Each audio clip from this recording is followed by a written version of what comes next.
anything about Charlie Kirk's parents. I just saw a video about this, and it had literally never occurred to me that no one is talking about. We have not heard from or seen footage of anybody other than Erika and the freaking vice president and Usha anywhere involved in the situation. Dave Chappelle just dropped a bombshell, and this time it has nothing to do with comedy. During a surprise set in Austin, Chappelle stunned the crowd by revealing he'd heard firsthand why Charlie Kirk's family has completely cut off Erika Kirk. And what he said made the audience go silent. It wasn't a joke. It wasn't a bit. It was a confession.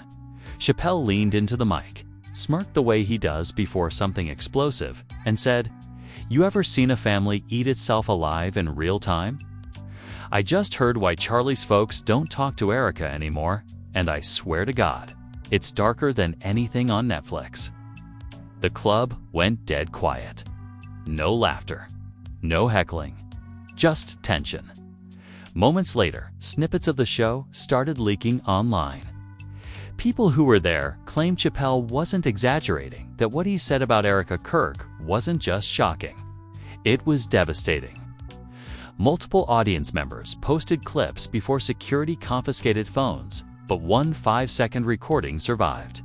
You can clearly hear Chappelle's voice saying, she didn't just lie to the family. She tried to rewrite what happened. There's a tape. A tape of what? Within hours, Erika Kirk tape and Chappelle leak were trending worldwide. Even Joe Rogan reposted a clip with the caption, "If this is real, it's over." Conservative media went into full lockdown mode, scrubbing mentions of Erika from affiliate websites, while insider accounts began whispering that the Kirks had been hiding a massive family betrayal. And now, fans, journalists, and even comedians are demanding answers. What did Chappelle hear? What was on the tape?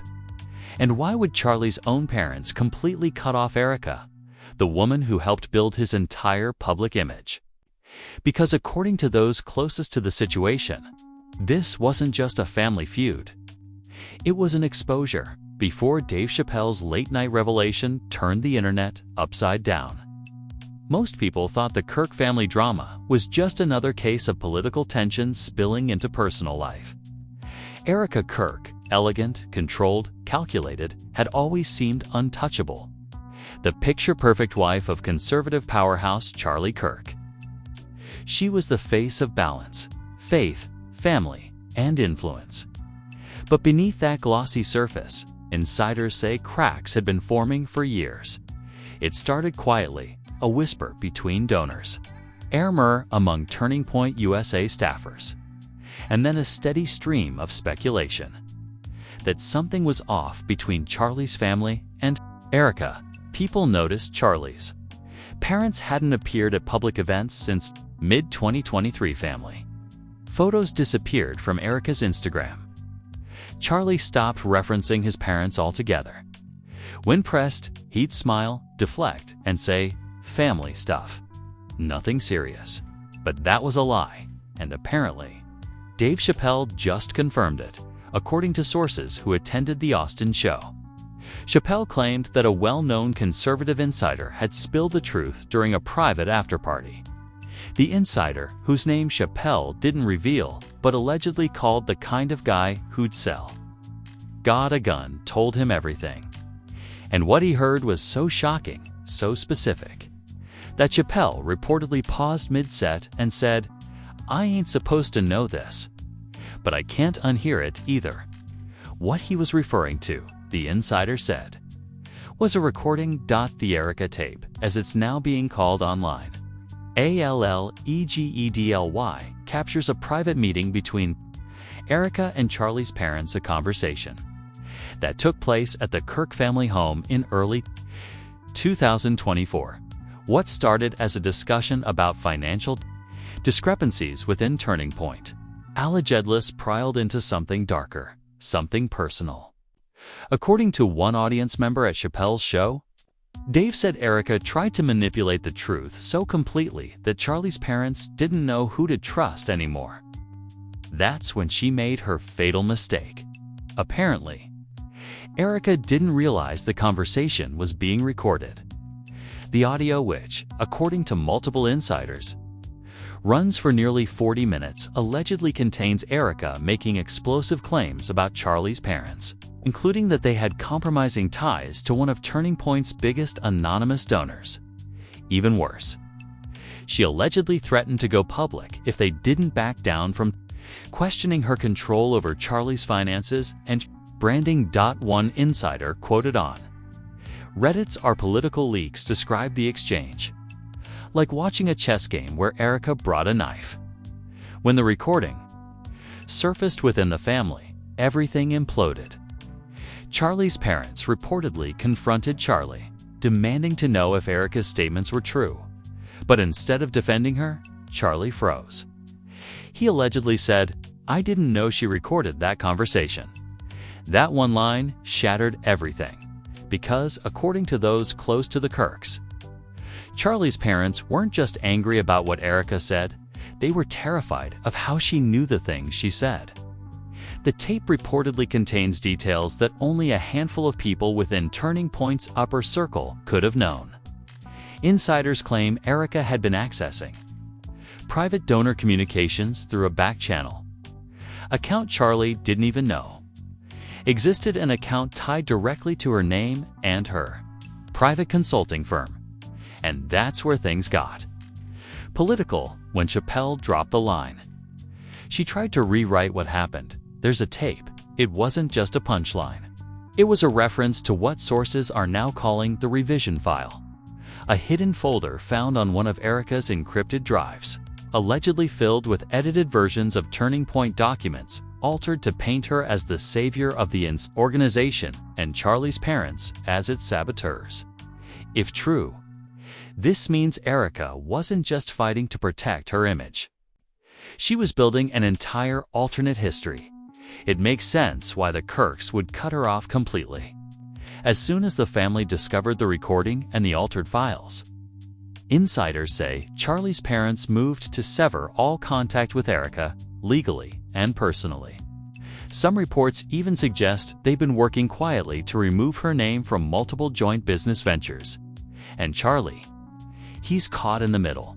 According to one source, he's emotionally wrecked, torn between loyalty to his wife and his family's demand for truth. For weeks, he's stayed publicly silent, focusing on his shows and carefully curated appearances. But even his fans have noticed he looks different, distracted, haunted. During one live broadcast, his eyes flicked off camera several times, as if reading messages from someone frantically texting him. Viewers clipped the moment and titled it, "Charlie Knows." It's not hard to see why this scandal has exploded. A high-profile conservative power couple, a secret recording, accusations of deceit and manipulation. And now, Dave Chappelle is the last person anyone expected to break the story. But here's the most unsettling detail. After Chappelle's show ended, several attendees claimed they saw two men in suits approach him backstage. Minutes later, his scheduled after-party was canceled for security reasons. Even more bizarre, Chappelle's management hasn't denied what he said. In a brief statement to Variety, his spokesperson said only, "Dave comments on culture. Sometimes, culture comments back." The ambiguity only fueled speculation that Chappelle was telling the truth or that he'd been warned not to say more. Within 24 hours, Erika's name disappeared from Turning Point's official website. Her podcast, Midweek Rise, went on temporary hiatus. Her management released a one-line statement. "Mrs. Kirk is spending time with family and will not be commenting. That silence speaks volumes. Because if the tape really exists, and if what's on it proves she manipulated both her husband and his parents, then Erika Kirk isn't just in danger of losing her public credibility. She's at risk of losing everything: her influence, her marriage, and the empire she helped build.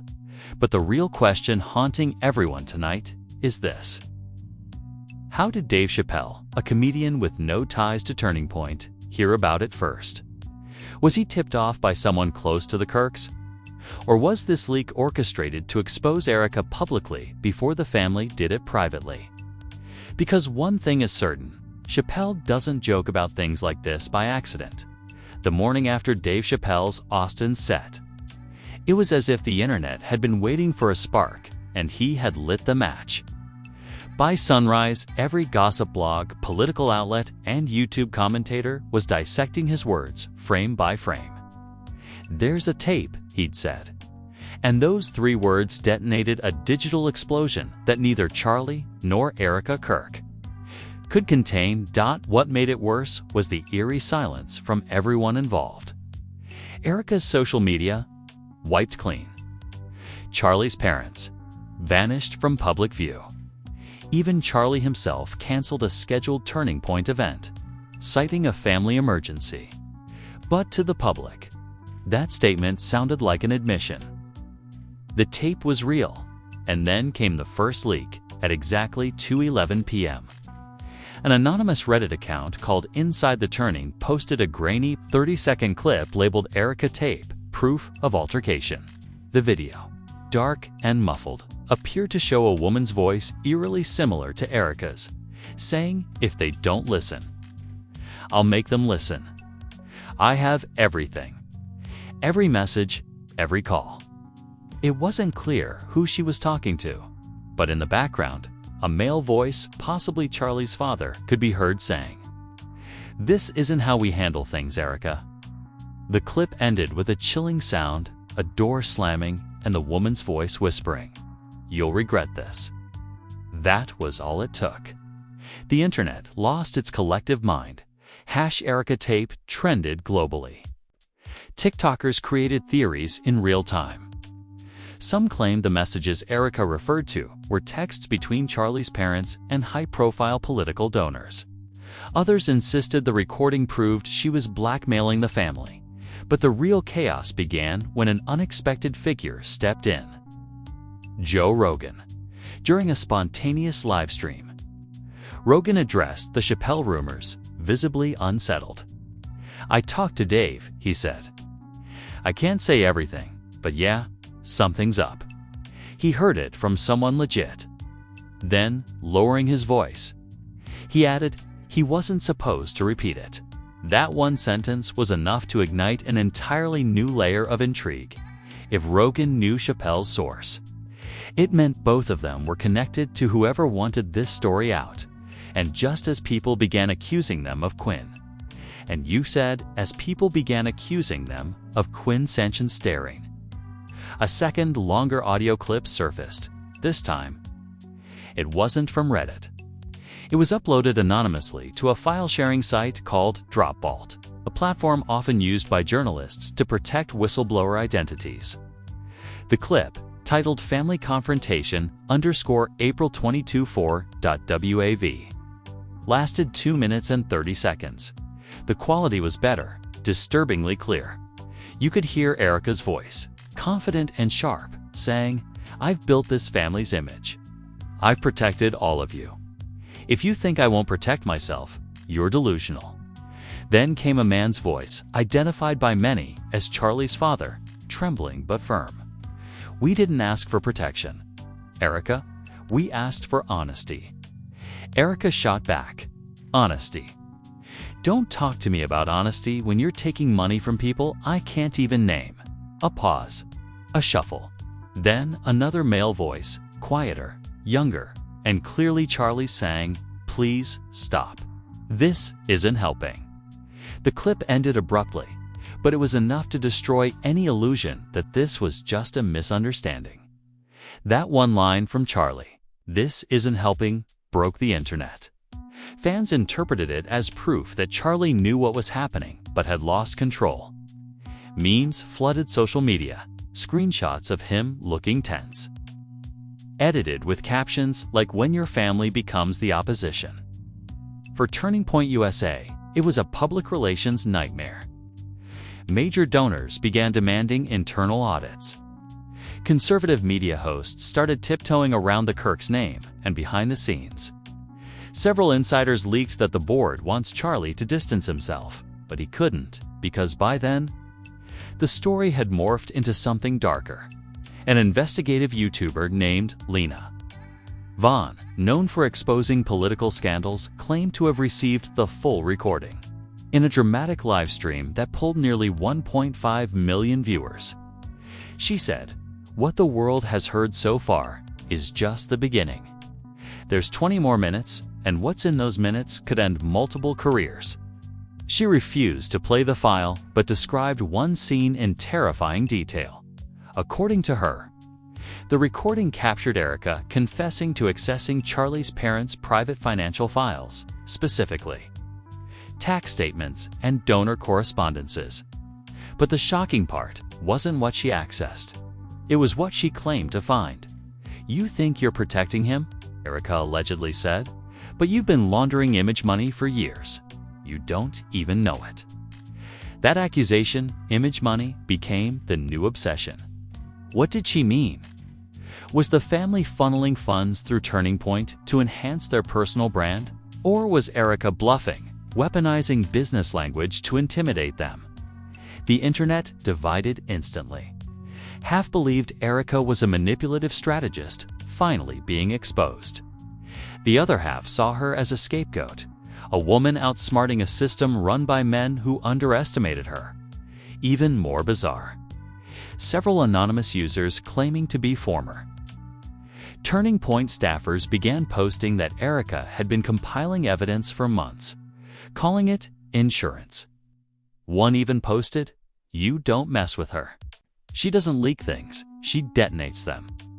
But then the twist came, one that nobody saw coming.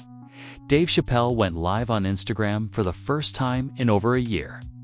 The stream lasted only 4 minutes, but it sent chills down everyone's spine. Lighting a cigarette, Dave looked straight into the camera and said, "They think I'm the leak. I'm not. Someone wanted me to say it. They sent it to me, not her." He took a long drag. "I heard the tape weeks ago. What I didn't tell y'all is that it wasn't just Erika talking." A long pause. "There's another voice on that recording. And if I say who, this whole country catches fire." Then he smiled faintly, not his usual smile, but one that looked pained, and ended the stream. The internet went feral. Speculation hit a fever pitch. Some swore the second voice was a politician. Others insisted it was a media mogul connected to Turning Point's funding. A few even believed it was someone within the government. But among the wildest theories, one detail kept resurfacing: multiple attendees at Chappelle's original Austin show claimed he'd said a phrase that didn't make it into the viral clips. Something he muttered under his breath before the phones were confiscated. The part that scared me wasn't what she said. It was who answered. That single line, "Who answered," became the internet's newest obsession. Who answered Erika on that tape? Was it a donor? A political figure? Someone controlling the money behind Turning Point? Or was it something far more personal? Within hours, #Kirk leak and #FamilySpy were trending on every major platform. Screenshots, supposedly from encrypted family group chats, began circulating in private Telegram channels. One screenshot, allegedly between Charlie's father and an unknown contact saved only as E, contained a line that made everyone's blood run cold. "She knows, because I told her." She was never the problem.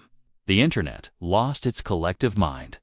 E could have been anyone, Erika, obviously, but others speculated it was Eli, Charlie's estranged cousin who'd quietly left Turning Point's finance division months earlier. Eli Kirk had always been described as the invisible son, brilliant but reclusive, the kind of man who worked in shadows. And then someone found him, a journalist from the Daily Sentinel. An outlet known for political deep dives tracked Eli to a rented apartment in Nashville. When approached, Eli refused to speak on record, but neighbors reported hearing arguments late at night. Voices shouting phrases like she wasn't supposed to record that. And you ruined everything.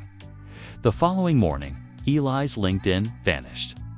His Turning Point credentials were revoked. Within hours, he disappeared again.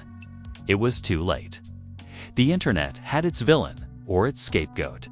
Meanwhile, the second half of the Erika tape allegedly leaked to a handful of reporters under the subject line, "Play this before they bury it." None of them dared to post it publicly, but several hinted at its contents. One journalist tweeted, "If this audio is real, it means Erika wasn't lying." The family was, another wrote, "The tape doesn't destroy Erika, it vindicates her."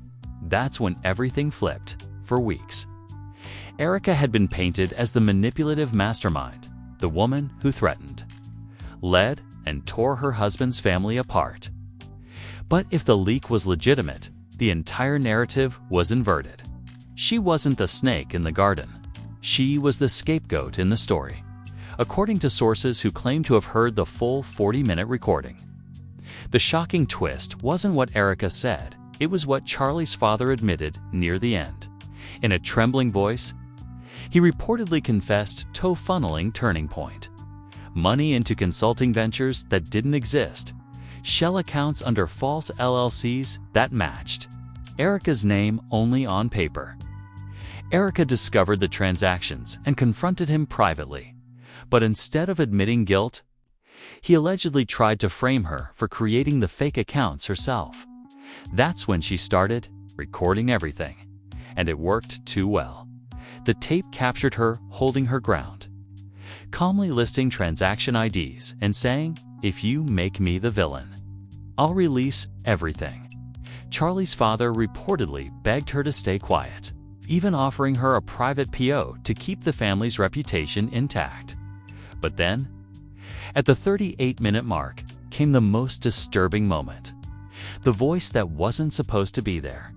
Multiple reporters confirmed that near the end of the recording, after Charlie's father leaves the room, another male voice appears. A voice no one expected to hear. A voice that one journalist described as recognizable to anyone who's ever turned on the news. "Erase the file," the voice says calmly. "You did what we asked. Don't ruin it now." The implication was terrifying. This wasn't just a family feud, it was a coordinated cover-up, involving someone with real political power. The internet went feral again.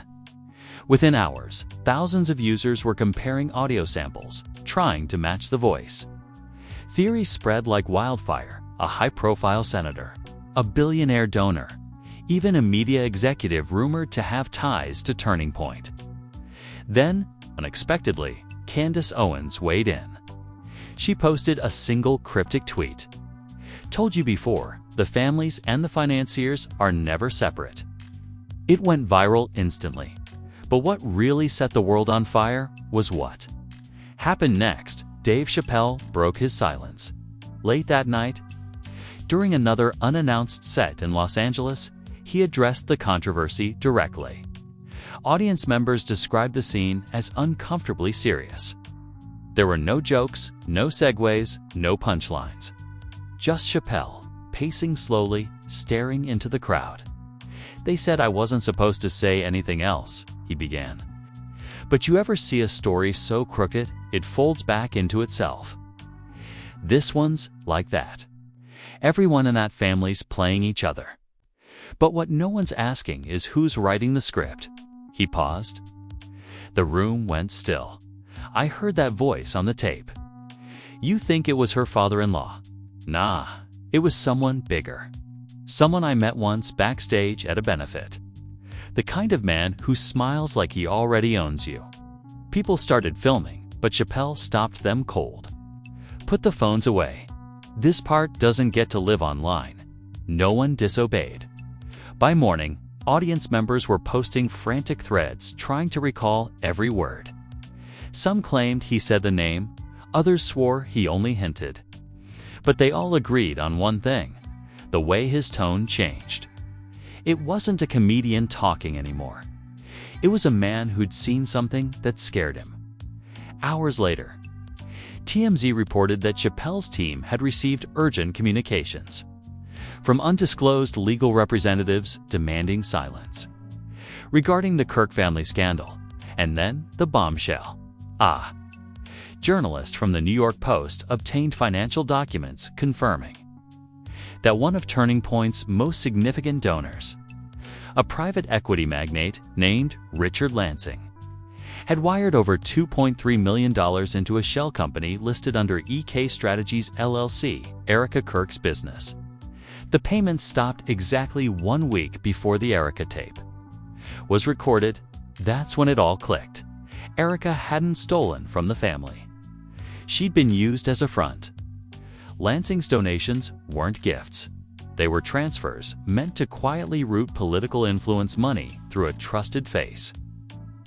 When Erika discovered what was happening and threatened to expose it, Charlie's parents cut her off to protect themselves and the empire they'd built on illusion and the tape. It wasn't blackmail, it was evidence. Suddenly, the narrative flipped overnight. Influencers who had mocked Erika were now demanding apologies. Conservative outlets tried frantically to suppress coverage. And then, one of Lansing's assistants leaked a single email to Rolling Stone. She knows about the transaction. If she talks, it unravels everything. Make it look like she broke first. The email was dated 2 days before the family confrontation. Now, everyone understood why the Kirks had severed ties, why Charlie was silent, and why Chappelle had looked shaken. Because this wasn't a family cutting off a manipulative daughter-in-law. This was a cover-up. And the one person who could prove it had gone dark. But the twist no one saw coming arrived, just as the story reached its boiling point. Late that night, an unverified clip surfaced allegedly filmed inside a small studio. The woman in the video looked exactly like Erika Kirk, sitting under dim light, holding a flash drive. She didn't look scared.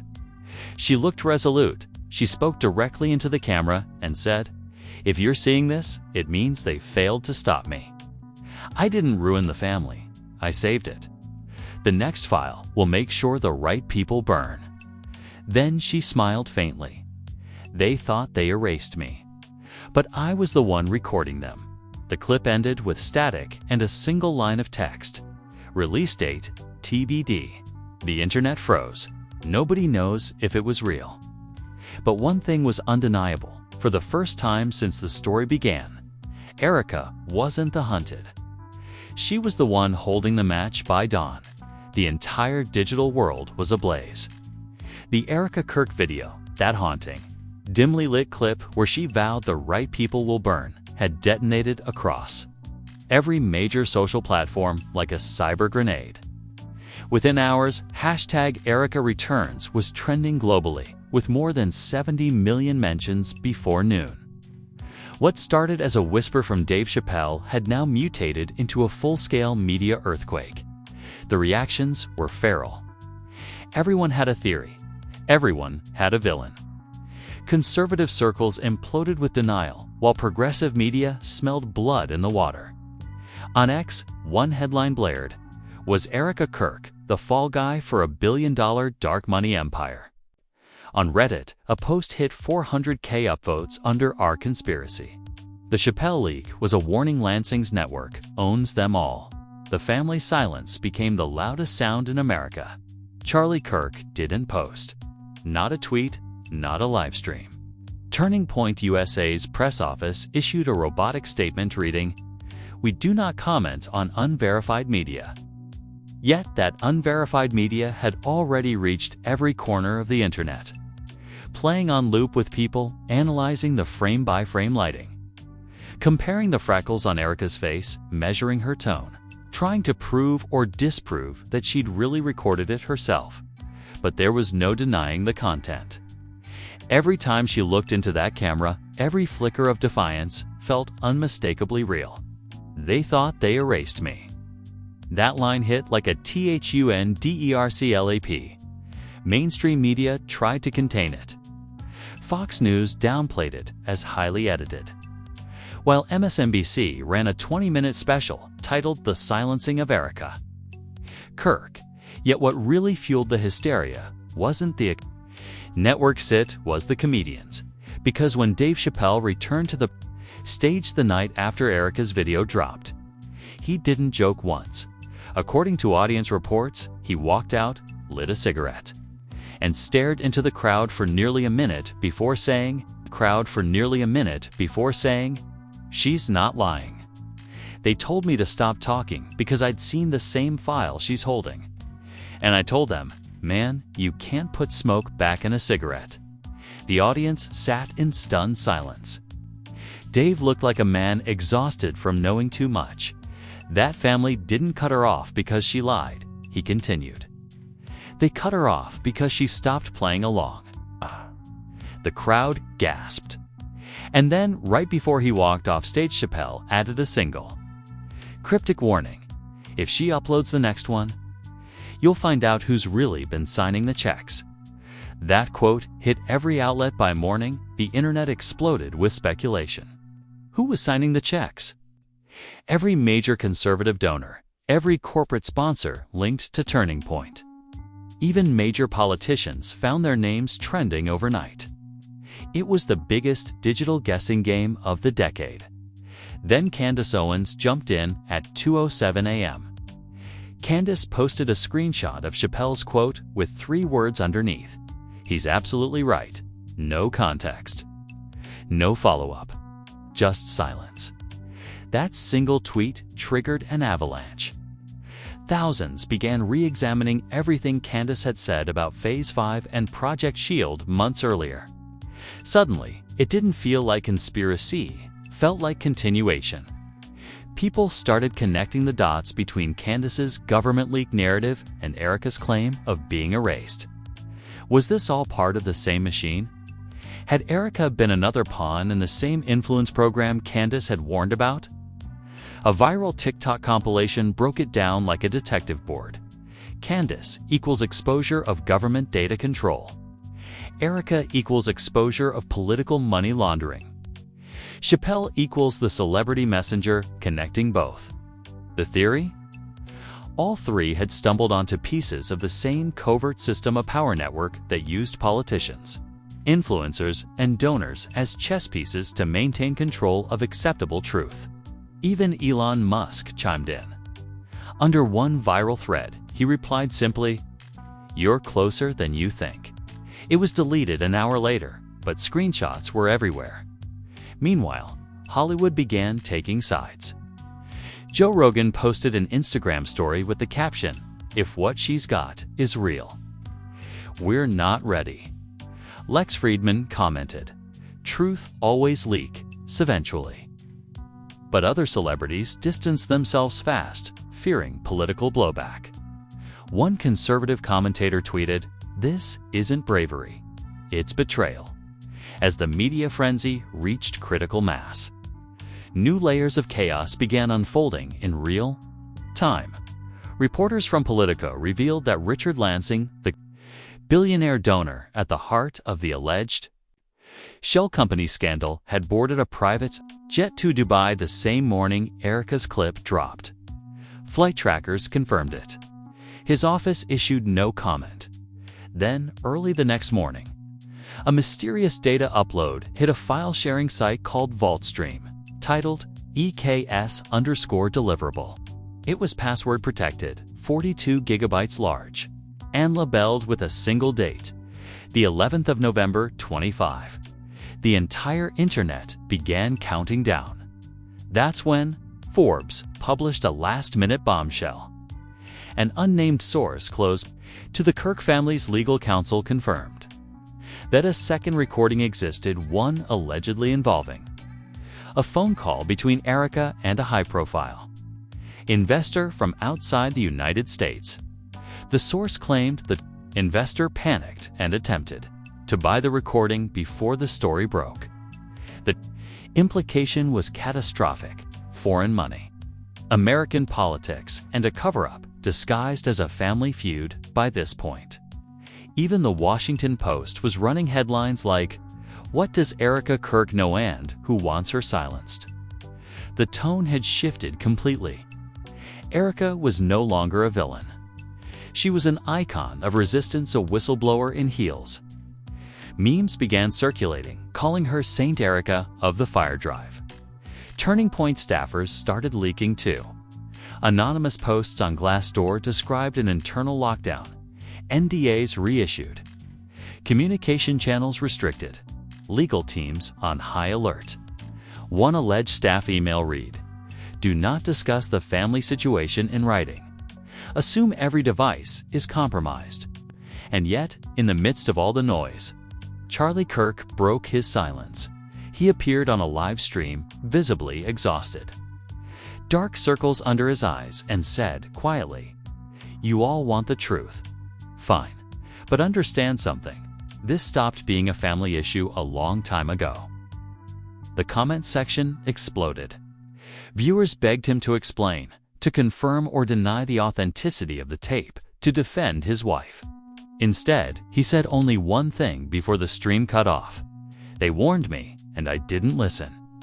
Now they're warning her. The feed glitched, froze, and ended. That line, "now they're warning her," sent social media into freefall. Was he confirming the existence of a larger power suppressing the truth? Was Erika in danger? Hours later, Erika's official website went dark, replaced by a single stark message: "Upload pending."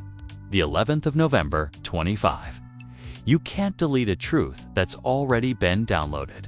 The countdown had begun, and everyone, media fans and power brokers alike, knew that when that file finally dropped, whatever was inside would either vindicate her forever or destroy everything left standing. The world held its breath as November 11th approached. The 11th of November 25 wasn't just a date anymore, it was a prophecy. The countdown to EKS_deliverable had become the most anticipated digital event in history.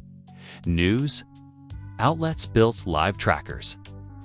YouTube streams titled "Waiting for Erika" pulled millions of viewers just to watch a timer tick down. Conspiracy boards ran wild with theories that the file contained proof of international corruption, secret political dealings, maybe even involvement from shadow groups beyond the Kirks. Others thought the entire thing was a bluff, a publicity stunt gone rogue. But as the clock hit midnight, something happened. The file unlocked itself. Viewers watching through Vault streams mirrored servers saw the title shift. EKs_deliverable greater than initiated. A progress bar appeared. Slowly, painfully, it began to load 0.1%, 2%, 3%. Then the feed froze. Across the world, users reported their screens flickering.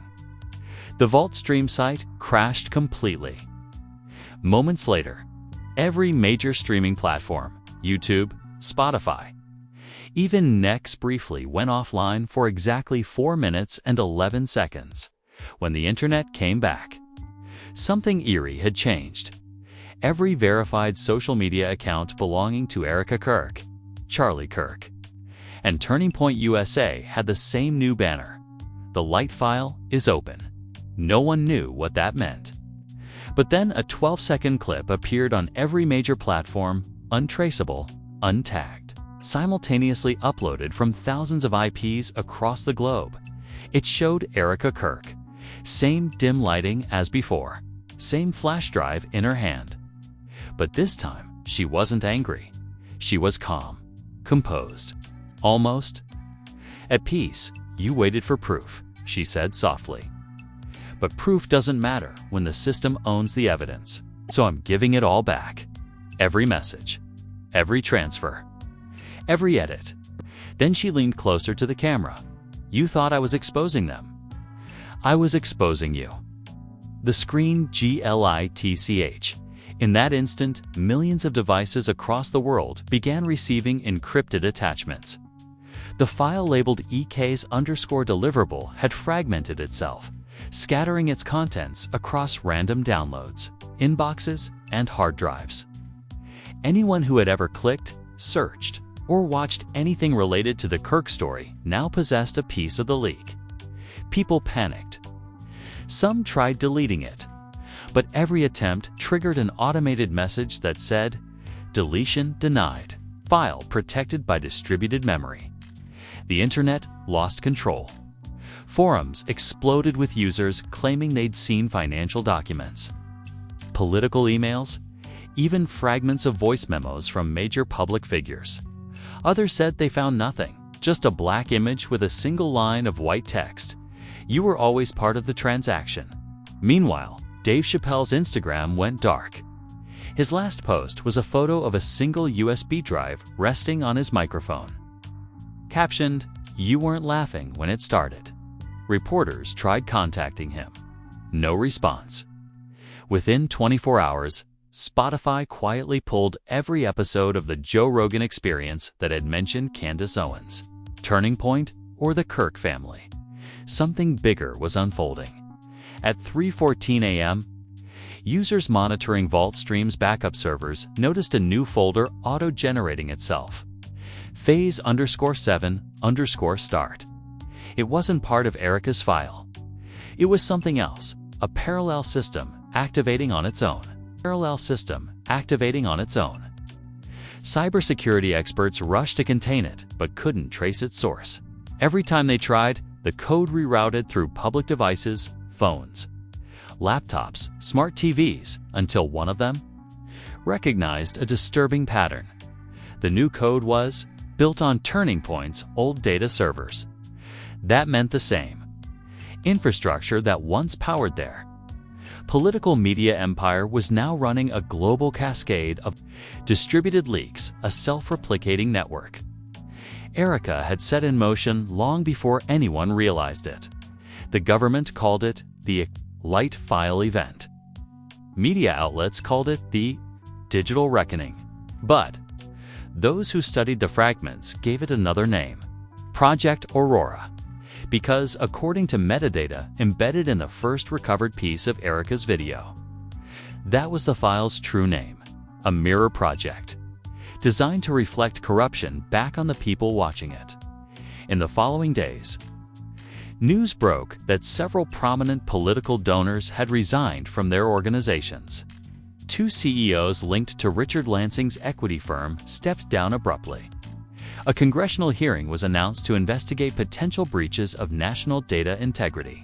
But for most people, the scariest part wasn't what was exposed, it was what wasn't. Because in the middle of all the chaos, Charlie Kirk uploaded one final message, a 17-second clip that appeared only briefly before vanishing again. In it, Charlie looked drained, defeated. His voice cracked as he whispered, "You think she was the leak?" She wasn't. She was the backup. Then static. The clip ended with the words, "Phase 8, confirmed." No one has seen Erika since that night. Her accounts remain frozen, her location unknown. But every few days, somewhere in the world, a random device lights up with a short audio file, her voice, distorted and glitching.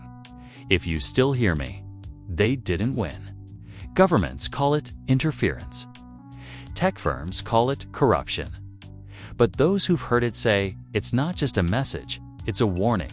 Because if the light file was phase 7, then phase 8 hasn't even started yet. And this time, it won't just expose the Kirks, it'll expose everyone. If you're watching this, you already know it's too late to pretend the story is just entertainment. The leaks, the silence, the fragments, they're all connected. And now you are connected too. Every person who's watched, shared, or even searched for Erika Kirk's name became a node in the same web that's spreading. The light file across the world. Maybe you got one of the fragments without realizing it. Maybe it's already on your phone, in your downloads, waiting for activation. That's how she designed it. She didn't trust the media, or the government, or even Charlie. She trusted the audience, the people who refused to look away. But here's the question you need to ask yourself right now. Are you a witness, or part of the system? Because if Charlie was right, if Erika was the backup, then we're all holding the data she meant to release. We are phase 8. And if that's true, then every time you share, every time you comment, every time you remember her message keeps replicating, the machine can censor a video. It can't censor memory, so share this clip before it's gone. Mirror it. Burn it to drives.